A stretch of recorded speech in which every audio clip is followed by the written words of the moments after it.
आशा है आप सभी बहुत अच्छे होंगे और बहुत अच्छे से पढ़ाई कर रहे होंगे। तो आज हम लोग स्टार्ट करते हैं about number of atoms in unit cell. तो number of unit atoms in a unit cell, तो इससे पहले हम लोग यूनिट सेल को जान चुके थे। तो unit cell is nothing but a cubical structure. उसमें हम अरेंजमेंट ऑफ पार्टिकल्स को कराते हैं। कंस्टिट्यूएंट पार्टिकल्स या तो वो आयनिक कंपाउंड्स के मॉलिक्यूल्स हो सकते थे, आयनिक्स हो सकते थे, या फिर एटम्स हो सकते थे। तो यहाँ पे क्या करते हैं कि इनका कंट्रीब्यूशन देखते हैं कि एक पर्टिकुलर यदि क्यूबिक यूनिट सेल है उसमें एटम्स का कितना ज़्यादा कंट्रीब्यूशन है, कितना एटम्स रह रहे हैं, या फिर कितना सिंपली क्या हो रहा है, जगह खाली रह रहा है। तो at first start with the primitive unit cell, ठीक है, क्यूबिक यूनिट सेल। तो उसमें क्या हो जाता है, हम लोग को ये पता है कि एक जो क्यूब है वो क्यूब के सिर्फ कॉर्नर्स पे तुम्हारे एटम्स का कंट्रीब्यूशन होगा, बाकी किसी जगह पे कंट्रीब्यूशन नहीं होता है। तो क्या एक कॉर्नर कॉर्नर जो होता है हमारा, एक कॉर्नर के लिए वो कितना जगह ऑक्युपाई करता होगा, या फिर एक एटम का यदि कितना वो पार्ट अपने आप पास रखता है। तो इस चीज़ को यदि हम देखें तो क्या हो रहा है कि नीचे 4 क्यूब हैं, ऊपर 4 क्यूब हैं, तो टोटल 8 क्यूब, और सेंटर पे एक एटम को यदि रखते हैं तो नथिंग बट एक भी क्यूब को यदि हम बाहर निकालेंगे तो नथिंग बट क्या होगा कि कॉर्नर का कंट्रीब्यूशन पता चलेगा। तो एक एटम को कंट्रीब्यूट करने के लिए कितना कॉर्नर्स का नीड पड़ रहा है, 8 कॉर्नर का नीड पड़ रहा है। तो एक कॉर्नर का कंट्रीब्यूशन कितना होगा, 1/8 लेते हैं। तो therefore only 1/8 of the atom, और चाहे वो मॉलिक्यूल हो या फिर आयन हो, तो वो बिलोंग करता है एक corner of unit cell, particular unit cell का एक कॉर्नर में उतना ही उसका कंट्रीब्यूशन होता है। नेक्स्ट वन, अब यदि हम देखें कि ये 1/8 तो कॉर्नर होता है, 1/8 कंट्रीब्यूशन तो होता है, लेकिन टोटल नंबर ऑफ यदि हम बताएं कि एक क्यूब में कितना जगह होता है, तो वो टोटल 8 कॉर्नर्स होते हैं। तो टोटल 8 कॉर्नर्स होने के कारण एक कॉर्नर 1/8 कंट्रीब्यूशन है, तो टोटल मिलाकर 8 इंटू 1/8 हो जाता है। तो टोटल कंट्रीब्यूशन हमको क्या पता चलता है प्रिमिटिव यूनिट सेल का, वो 1 एटम के बराबर ही है, ठीक है, 1 एटम के बराबर है। तो number of particles in primitive unit cell वो हमको मिलता है कितना, 1। उसी के बाद यदि हम डिस्कस करें तुम्हारा body centred cubic unit cell, तो हम बताए थे लास्ट क्लास में कि बॉडी सेंटर्ड क्या हो जाता है कि तुम्हारा कॉर्नर्स पे तो रहेंगे ही, लेकिन साथ साथ उसके पूरे बॉडी का, यूनिट सेल के बीचों बीच एक एटम प्रेजेंट होगा, ठीक है। तो इस एटम का कंट्रीब्यूशन किसी बगल वाले के साथ कोई लेना देना नहीं हो रहा है, जो भी इसका है वो पूरा का पूरा कंट्रीब्यूशन एक यूनिट सेल को ही देता है। तो जिसके वजह से 8 इंटू 1/8 तो रहेगा, साथ में प्लस कितना हो जाएगा, 1 हो जाएगा, क्योंकि ये किसी के साथ और के साथ कंट्रीब्यूट नहीं कर रहा है। तो टोटल नंबर ऑफ एटम्स जो होंगे बॉडी सेंटर्ड यूनिट सेल में वो कितना मिल रहा है हमें, वो तुमको टोटल 2 मिल जाएगा, ठीक है, 8 कॉर्नर्स पे और एक पूरा का पूरा एक बॉडी पे। उसी तरह से नेक्स्ट वन यदि हम बात करें about face centred cubic unit cell, तो face centred cubic unit cell में क्या हो जाएगा कि यहाँ यदि हम कंसिडर करेंगे तो प्रिमिटिव यूनिट सेल कॉर्नर्स पे तो रहेंगे ही, साथ में जो 6 फेसेस होते हैं एक पर्टिकुलर यूनिट सेल का या फिर क्यूबिक यूनिट सेल का, वो उस पे भी एटम्स प्रेजेंट होगा। अब उनका कंट्रीब्यूशन कितना होगा, तो एक एक क्यूब जो है, एक क्यूब का फेस वो दूसरे क्यूब के फेस के साथ एक ही बार लाई करवाता है। तो एक एटम को यदि हम कंसीडर करेंगे तो एक एटम 2 ही पार्ट में डिवाइड होगा, ठीक है। तो देखो जैसे यहाँ पे देख रहे हैं, तो ये क्या हो रहा है, एक हमारा एटम है और वो एक एटम का कंट्रीब्यूशन आधा इस यूनिट सेल के पास है और आधा इस यूनिट सेल के पास है। तो इसके कारण एक फेस का कंट्रीब्यूशन होगा हमारा 1/2 का। तो देख रहे हैं क्या, 8 कॉर्नर्स हैं, तो 8 कॉर्नर्स एक का कंट्रीब्यूशन 1/8, तो जिसके वजह से 1 एटम मिला। उसी प्रकार एक तुम्हारा क्यूबिक यूनिट सेल में 6 फेसेस होंगे और एक का कंट्रीब्यूशन 1/2 मिल रहा है, तो टोटल कितने हो गए, 3 हो गए। तो total number of atoms per unit cell कितने हो जाएंगे, वो 4 के बराबर हो जाएगा, ठीक है, 4 के बराबर हो जाएगा। तो इस तरह से हम क्या करते हैं, number of atoms in a unit cell निकालते हैं। नेक्स्ट वन, इसी पे अब हम लोग क्या करते हैं, क्लोज्ड पैक्ड स्ट्रक्चर्स थोड़ा सा पढ़ते हैं। तो क्लोज्ड पैक्ड स्ट्रक्चर पढ़ने का मेन रीज़न क्या है कि मेनली जो सॉलिड स्टेट है तो उसमें जो एटम्स रहे हैं तो वो किस तरह से वैकेंट स्पेस छोड़ते हैं या फिर मिनिमम वैकेंट स्पेस बनाते हैं। तो वो हेल्प करता है कि वो जो पार्टिकल है या फिर वो जो पार्टिकल का बना हुआ सॉलिड है उसका डेंसिटी ज़्यादा होगा या फिर कम होगा। ठीक है, तो इसको हम लोग को करने के लिए हम लोग क्या करते हैं, 3 डायमेंशनल स्ट्रक्चर को स्टडी करते हैं step by step. First step में ले हम 1 डायमेंशनल, तो 1 डायमेंशनल अरेंज करने का एक ही तरीका है।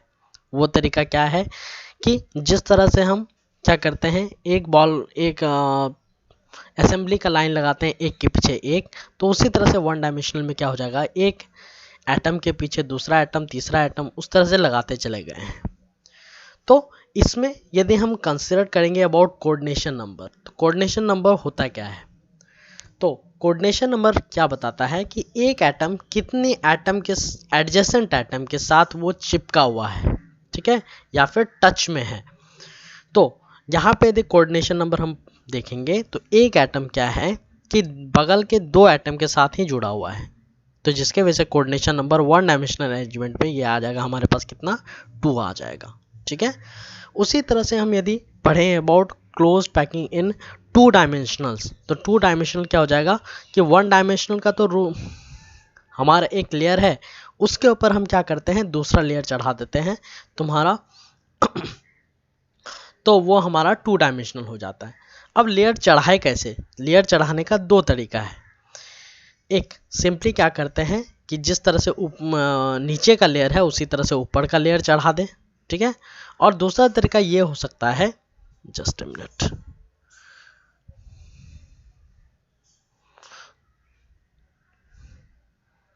दूसरा तरीका ये हो सकता है कि हम एक इस तरह से बी टाइप का अरेंजमेंट करवाएं और उसमें से ये वाला स्पेस को क्या कर रहे हैं छोड़ दे रहे हैं, तो ए टाइप का अरेंजमेंट हो जाएगा, तो इसको बोलेंगे बी ए टाइप का अरेंजमेंट। ठीक है, तो इसमें कंट्रीब्यूशन कितना होगा यदि कोऑर्डिनेशन नंबर निकालेंगे तो ए टाइप में और ए बी टाइप में, तो यहाँ क्या दिखता है हमको, कोऑर्डिनेशन नंबर ए टाइप में यदि देखो तो एक एटम 4 एटम से जुड़ा हुआ है। ठीक है, तो इसका कोऑर्डिनेशन नंबर वैल्यू कितना हो जाएगा, वो 4 हो जाएगा। लेकिन वहीं पे यदि हम बात करेंगे ए बी टाइप में, तो एक एटम 6 एटम के साथ चिपका हुआ है, तो जिसके वजह से इसका कोऑर्डिनेशन नंबर कितना हो जाएगा, 6 हो जाएगा। ठीक है,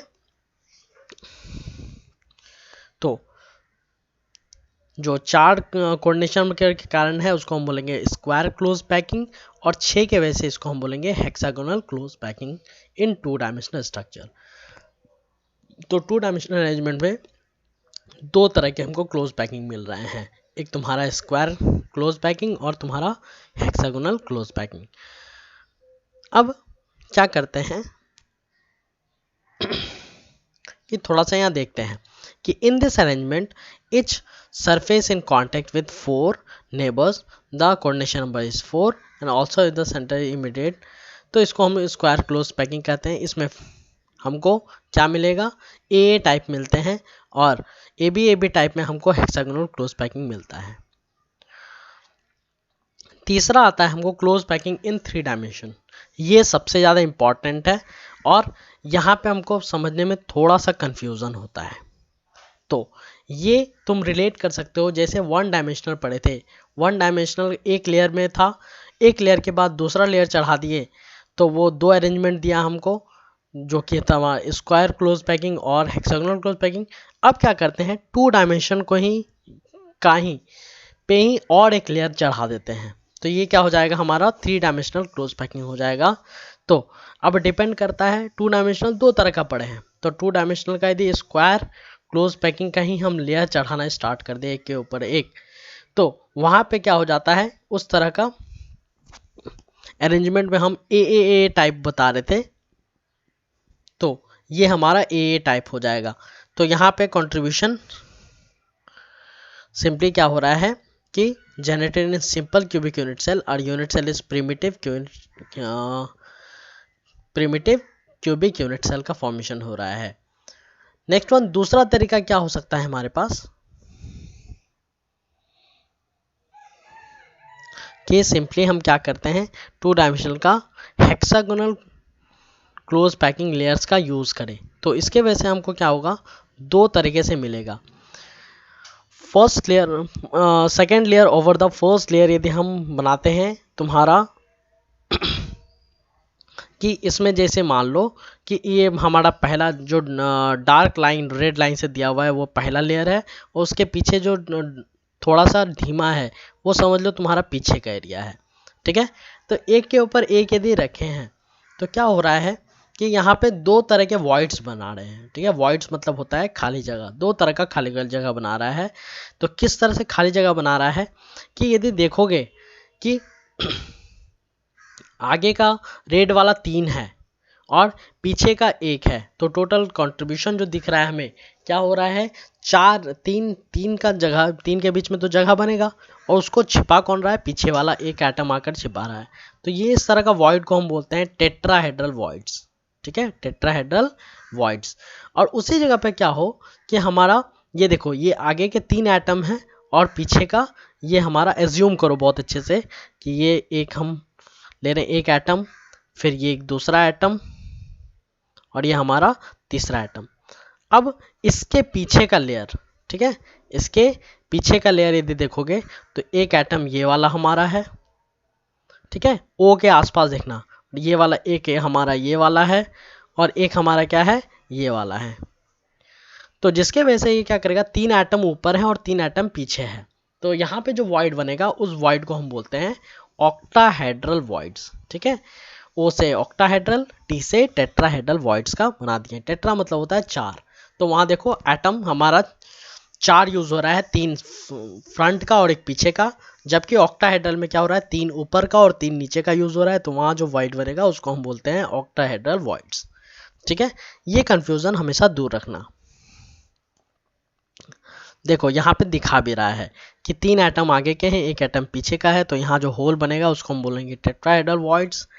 ठीक है, और 3 तुम्हारा ऊपर का है और 3 नीचे का है, तो वहाँ पे जो वॉइड्स बनते हैं उसको हम बोलते हैं ऑक्टाहेड्रल वॉइड्स। ओके,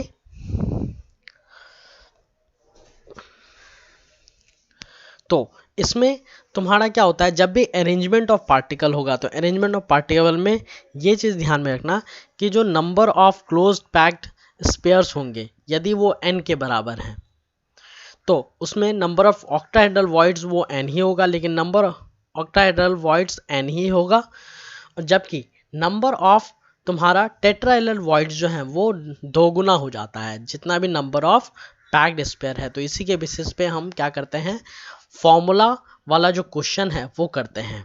तो ये चीज़ को हमेशा ध्यान में रखना कि ऑक्टाहेड्रल n के बराबर ही होगा, जबकि टेट्राहेड्रल 2n के बराबर हो जाएगा।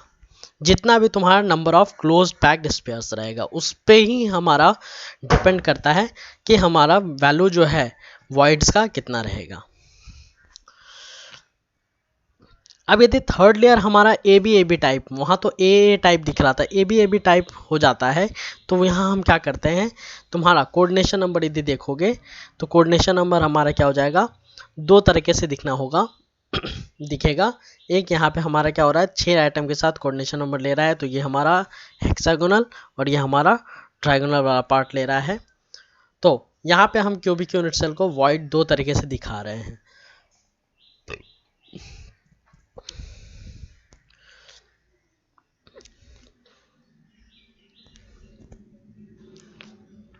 जैसे यहाँ पे हमारा क्या है, ए बी सी टाइप का है।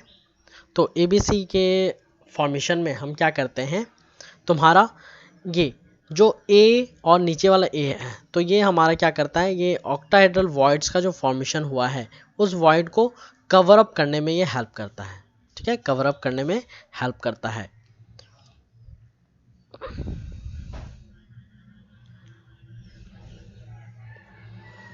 तो जैसे हम बताए थे कि तुम्हारा जो क्लोज पैकिंग है हमारा, तो इसके बेसिस पे हम क्लोज पैकिंग